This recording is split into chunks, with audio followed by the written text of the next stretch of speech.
2025 సంవత్సరం ఫిబ్రవరి నెల 23వ తారీఖు నుండి మార్చి నెల 1వ తారీఖు వరకు ఈ వారం వృషభరాశి ఫలితాల గురించి తెలుసుకుందాం. ముందుగా ఆర్థిక విషయానికి వస్తే ఈ వారం ఆర్థిక వ్యవహారాల్లో జాగ్రత్త అవసరం.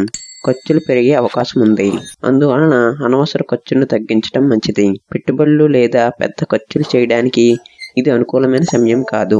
పొదుపుపై దృష్టి పెట్టడం ఉత్తమం. ఇక ఉద్యోగ మరియు వ్యాపార విషయానికి వస్తే ఉద్యోగంలో ఒత్తిడి పెరిగే అవకాశం ఉంది. పై అధికారులతో సంబంధాలు మెరుగుపరుచుకోవడం ద్వారా సమస్యలను అధిగమించవచ్చు. కొత్త బాధ్యతలు స్వీకరించే ముందు సమగ్రమైన విశ్లేషణ చేయటం అవసరం. వ్యాపారులు ఈ వారం కొత్త ఒప్పందాలు కుదుర్చుకోవటం కంటే ప్రస్తుతం ఉన్న ప్రాజెక్టులపై దృష్టి పెట్టడం మంచిది. ఇక కుటుంబ విషయానికి వస్తే కుటుంబంలో చిన్నపాటి విభేదాలు ఏర్పడే అవకాశం ఉంది. శాంతంగా వ్యవహరించడం ద్వారా సమస్యలు పరిష్కరించవచ్చు.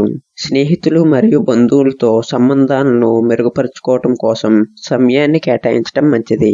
ఇక ఆరోగ్య విషయానికి వస్తే ఆరోగ్యపరంగా చిన్న సమస్యలను ఎదుర్కొనే అవకాశం ఉంది. ముఖ్యంగా జలుబు లేదా జ్వరం వంటి సమస్యలు రావచ్చు. సమయానికి విశ్రాంతి తీసుకోవటం మంచిది.